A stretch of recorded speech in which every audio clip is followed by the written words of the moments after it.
Yeah, would you like to go first? A little bit more about your role, and also curious who are you a big fan of right now? Cool. So this is done, right?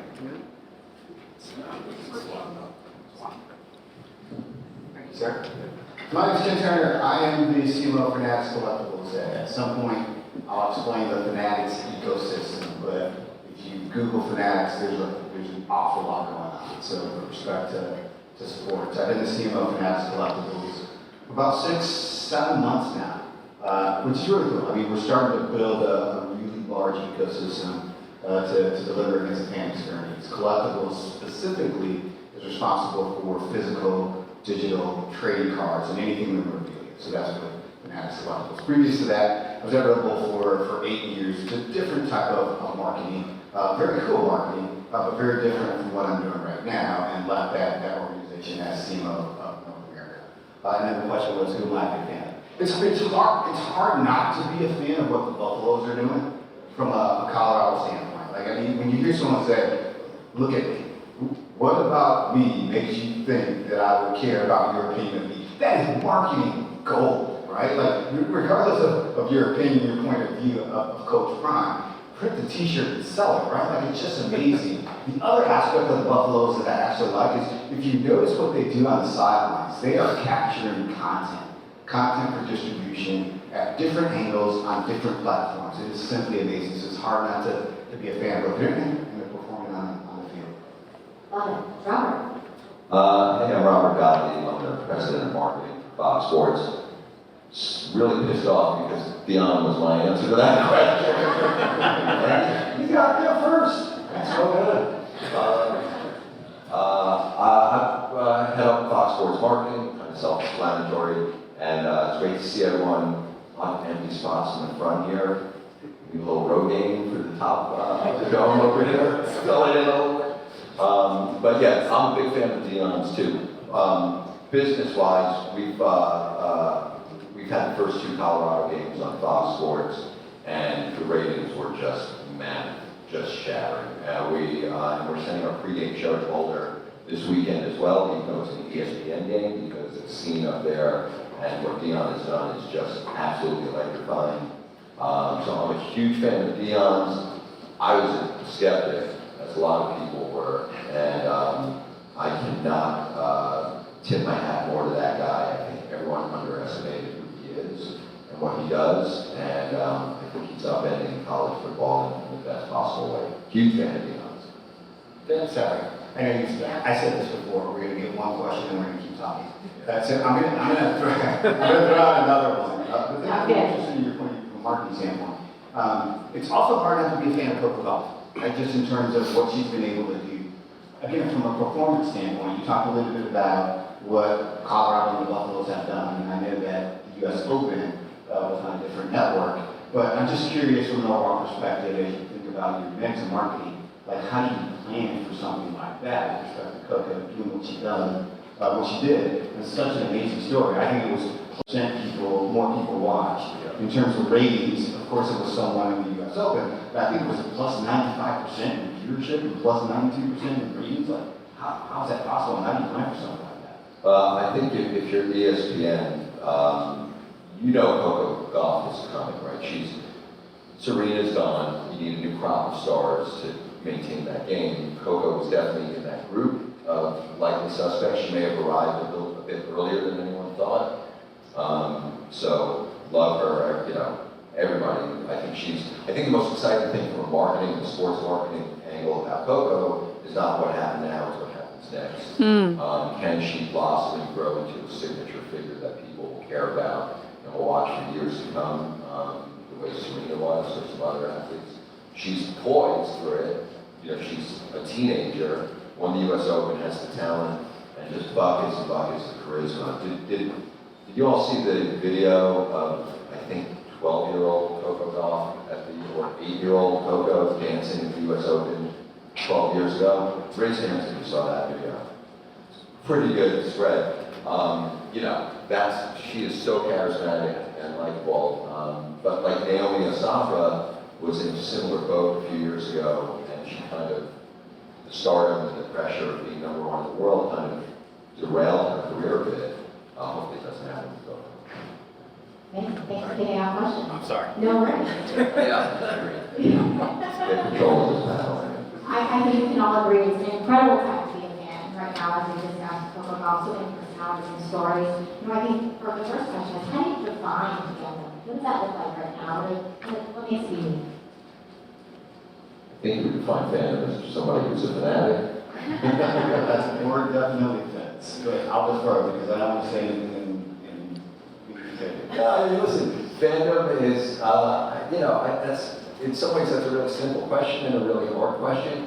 I think we all, it's like the great Supreme Court decision from like the 70s about pornography. It's like, I can't define it, but I know it when I see it. That's what fandom is, right? I don't know that I can define it, but I think we all know when we see it.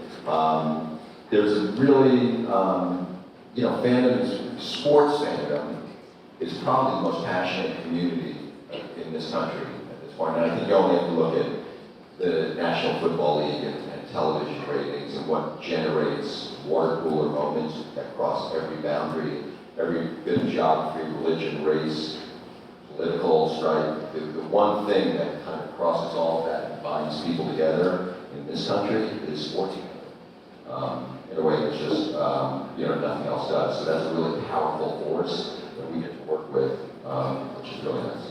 Sure. We had a little bit of a conversation. It was Robert who said, hey, there's fandom, which is the act, and then there's the fan, which is the consumer. If you look at the things together, shortly said, it's a community united through passion, and hope, through tradition, with a little touch of irrationality, right? That's when you think about a fan. It's that individual who wears a jersey and truly believes that if they are not wearing that jersey, that their team will lose, which is an amazing emotion from a marketing standpoint. You can go through the traditions, the Auburn swag, jump around University of Wisconsin. If you look at the haka from the All Blacks, North London forever, from Arsenal, just on and on and on. And it's so passionate with respect to the consumer. Basically, emotion, devotion, and knowledge all sort of like packaged into one. Robert, I'm curious, first of all, congratulations, 30 years Fox NFL Sunday. Not 30 years for me. Not 30 years for Fox NFL Sunday. Getting close, though. But curious, in that time we've been looking back 5 years ago, what has changed in fans or fandom from your perspective? I think, I was talking to Ken before, I don't know that fandom has changed much, at least in my time here at Fox Sports, which is over 20 years at this point. But I do think the mechanisms of how fans can interact with their passions obviously has changed tremendously. Mainly social media is that it? Because 20 years ago, if you're a hardcore New York Giants fan, or there's the local bar and there's your buddies, and there's talk radio that you can maybe call in and, hey, it's Vinny from the Bronx, still sings things, There's that, and that's, kind of in a newspaper, Sports Illustrated once a week. So the opportunity to engage and to kind of, engage with other people about your fandom and kind of experience that passion in between games was a lot more limited. Now it's limitless. And as marketers, you guys, I'm sure it's a blessing and a curse. It's probably a lot easier 20 years ago. It was only a handful of things that you had to kind of try to direct your audience to be able to speak to them. Now it's so limitless that you kind of have to be everywhere at once because they're everywhere at once. Yeah. Moving into the next question, I think that's a great segue. So many things to consider, and so many things to consider just by being a fan. There's authenticity, there's value exchange. How do you think about all those things in relation to your marketing strategy? Is it complicated? Is it crazy? Well, I think it can be, unless you have a structure, I wouldn't say that's proven successful, but a structure, at least from a sports standpoint, that's based on flexibility. So from a flexibility standpoint, there's a product or service that you offer, there's the actual assets that you have, and then there's the delivery of the mix. And so maybe I'll talk a little bit about Fanatics just for a half a second, and then more specifically about collectibles. The product could be a trading card. And so you want to make sure that the quality of whatever that product or service is continues to be executed against with the times. The assets, at least in this conversation, what I'm talking about, it's the athletes, it's the league, it's the partnerships that allow you to have reach and relevance. And then it's the mix, it's how do you match that product with experiences that allows us to attach ourselves to a consumer, a collector, or a fan in real life with engagement, and then amplify with those other assets that you have with respect to the leagues or the athletes, and then you build that story with content. And that content allows you to have reach and engagement. So that's a typical formula. But what's important is how do you stay flexible so you can basically be ready for those moments like Coach Prime, ready for those moments like Coach Robert, can you add on that? How has fandom or fans affected your overall marketing strategy? How has fandom or fans affected or influenced your marketing strategy? Well, it just, I guess I would answer that by just saying it's really about targeting, and I think one of the things that probably all marketers in this room kind of have to deal with is, again, the proliferation of types to reach your audience, and how do you effectively use them. How do you get effective attribution for it is, from media spend, is really important too. We were talking about this, but, what is, something that I'm very interested in also, and I'm sure you're dealing with this, is we can all measure kind of last touch marketing, at least in the digital space, right? So somebody clicks through in order to buy a Fanatics product, or they buy a ticket to something. That's very measurable, but what's not easily attributable and measurable is what are the 7 messages or the 7 things that led to that customer making that point of purchase, click through that's there, and how do you model that? How do you know where you're being affected? Was it the 3 TV commercials, the 2 billboards, 1 radio ad, and their friends talking about it at work, and then they hit the button to buy this or to watch that? That's, I think, where a lot of us, or at least for me, we spend a lot of our time trying to be smarter and smarter with it. Just building off of that, are there certain channels that you are finding really effective? Fox TV seems to be all for us.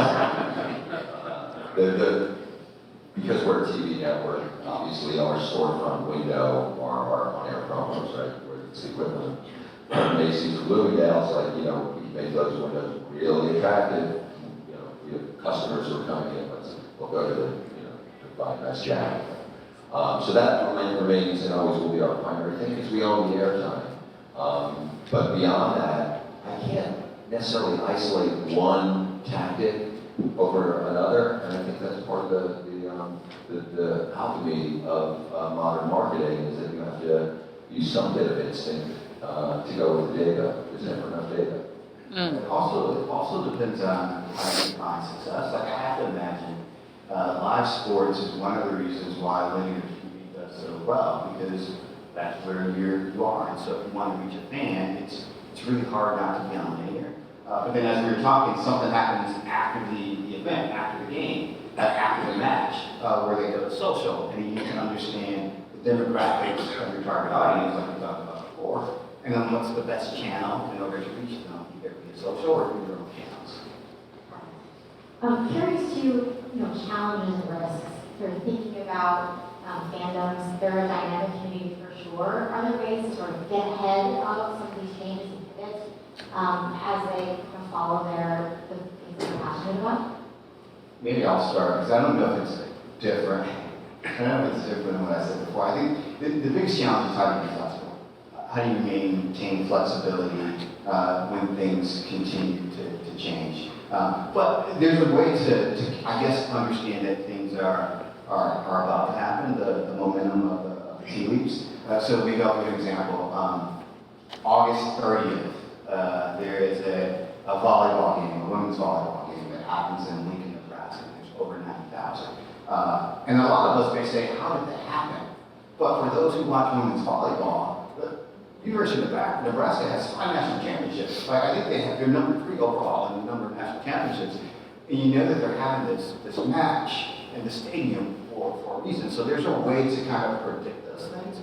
But then you have to have the mechanisms and the operations in order to be flexible to deliver against whatever execution and communication that allows your brain to kind of stand forward in those things. Yeah, I think that's a great answer, Ken. I think being able to be somewhat predictive is absolutely crucial. So 2 quick examples just listening to you that I can think of from our experience. One is the Dion thing. So the way the college football TV world works is the different broadcast partners, ESPN, ABC, Fox, CBS, they meet in the off season because we all share packages. We all have part of the Big Ten, part of the Pac-12, etc. And we go through rounds of drafts. And it's just like a fantasy football draft, but instead of drafting players, we're drafting game slots. So if ESPN gets the first pick in the Big 12, they're saying we want Oklahoma, Nebraska on November 17th. And then Fox gets up and we go, okay, we're going to take Missouri, Iowa, whatever. And they go through drafts, just like fantasy football. Our guys, led by Mike Mulvihill and Derek Crocker, were really sharp. They saw Dion coming. And somehow the other guys did not kind of see it the same way. And so we drafted the first two Colorado games, which on paper weren't great, but if you had any foresight, you could kind of see the Dion train was coming. Once we made that commitment from a programming standpoint, then we left in as a marketing group to, okay, now we're going hard. We're going to make best we can, make everyone in America who cares about this stuff know what's happening. And then you wind up with a good result because you were being proactive and predictive. And then sometimes it just doesn't work, you know? Sometimes you go Aaron Rodgers and it goes off the rails. Too soon. Sorry to reject things. But you do need to be in live sports. It's not entertainment. It's not said, like, you don't know what's going to happen. You do have to be very nimble, obviously. Moving to sort of engaging with fans, curious about the content that you're creating. How do you fuel this desire to, you know, the fans are voracious about knowledge. They want every touch point possible with the team or the person that they're really following. How do you think about, you know, fueling that desire, the content you're creating and putting out there? It's an interesting question. For us, we focus from a marketing standpoint probably much more on not supersizing the passion point for the most passionate. So if you're a hardcore football fan, you're a hardcore this or that, you're kind of there for us already. And there's a whole ecosystem that's fueling your passion. There's talk radio, there's TV, there's hard knocks, there's a million things there. So we probably don't focus on that as much as trying to identify the moderates. Who could be interested in this? I like college football, I'm not going to block out a Saturday, but I've heard a shit ton about this Deion Sanders. And, you know what, that's all I'm saying, I should probably check that out. So it's trying to create interest and awareness on the kind of people who maybe aren't passionate yet and bring them in. We spend more time focusing on that, probably. For us, I would say, I mean, we've got many other folks in the team here at Fanatics, a lot of folks that can check me on. But I would say it's hard to call yourself Fanatics if you don't start with the fan. And so from a content standpoint, I'd like to believe that we work inside out, starting with the fan. And from a content standpoint, that means how you engage the fan. So that naturally leads yourself to the audience engagement on channels that lend themselves to that, like TikTok. And then you can tell stories. Again, our stories should be about the fan and how they feel about the athletes, as opposed to the stories about the athletes in the leagues, because there's plenty of stories that are being told like that. And so our goal is to make sure that we differentiate by focusing on the fan and showing kind of the world, the view that the collector has in our particular situation of the sport and of the athlete through their eyes.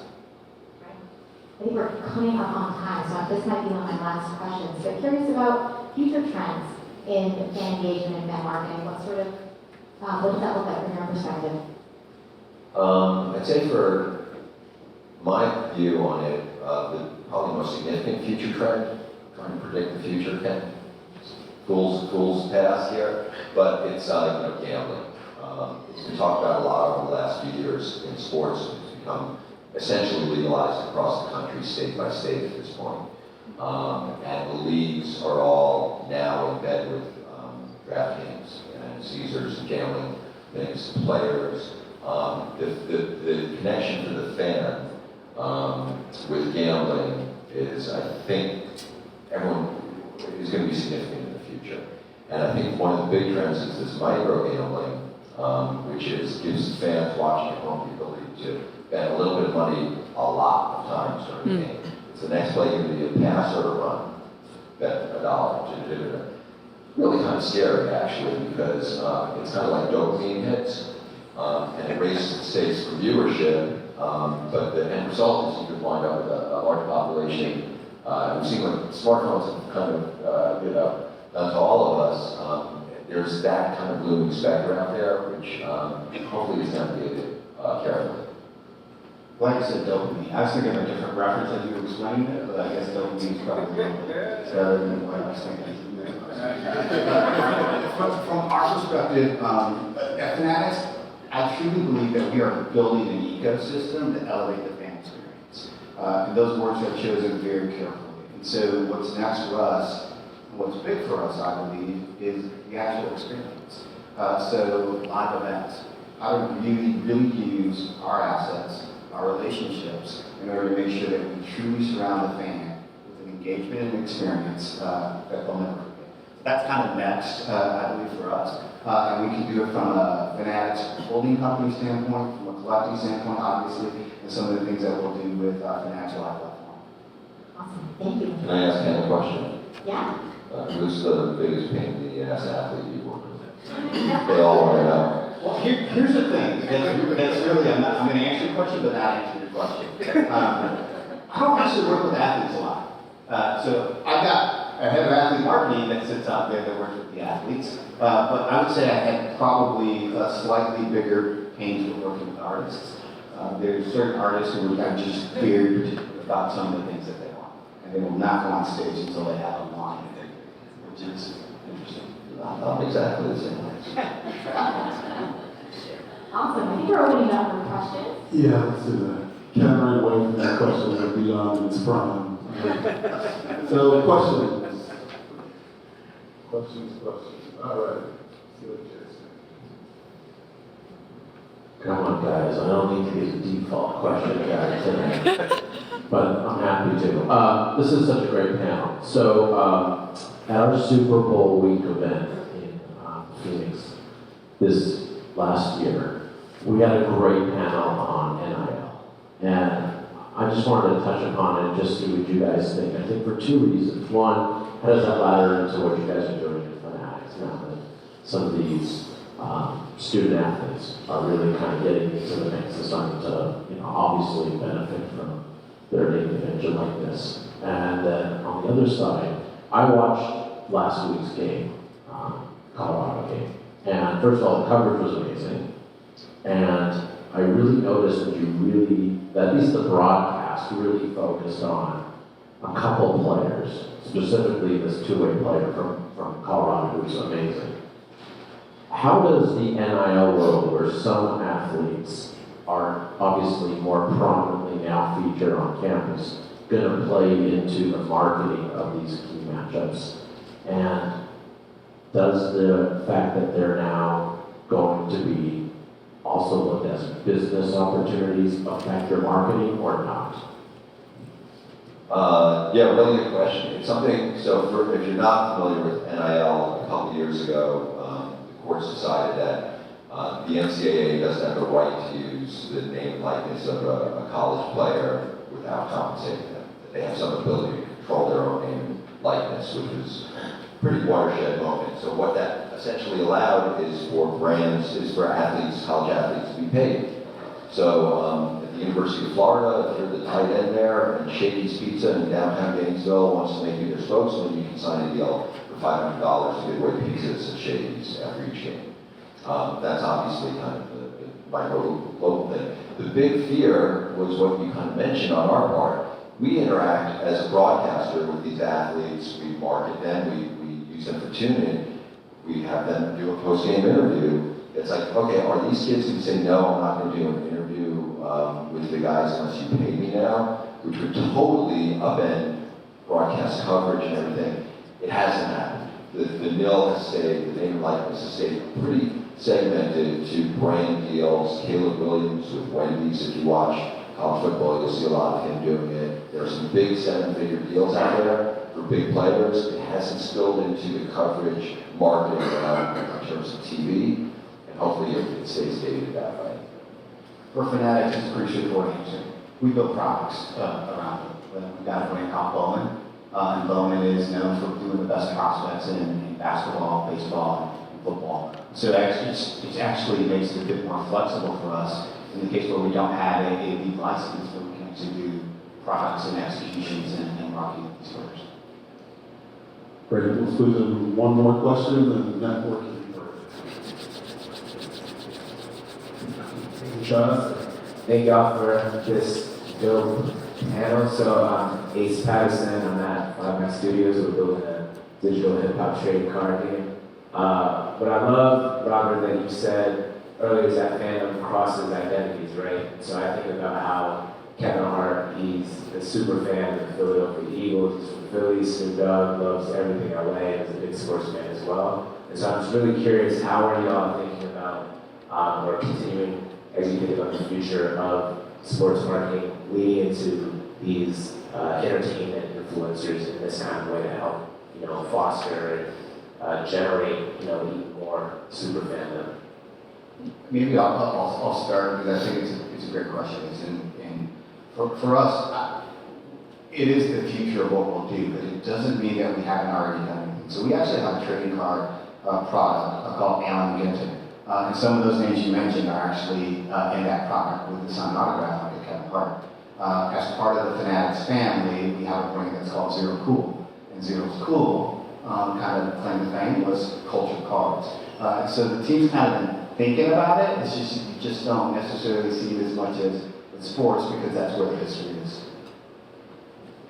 Yeah, just real briefly, whenever and wherever we can, using entertainment figures or figures from the general pop culture world to help amplify what we're doing and kind of give it a little boost. It's something we always look to do. Our Men's World Cup campaign kind of built around John Hamm, Tom Brady, and Mariah Carey. Anyone who's remotely famous, please come over. We will gladly use you to help talk about what we're doing because it just gets you more attention in more places. But you got to kind of handle it right, or else it can be a little chunky. So hopefully we handle it.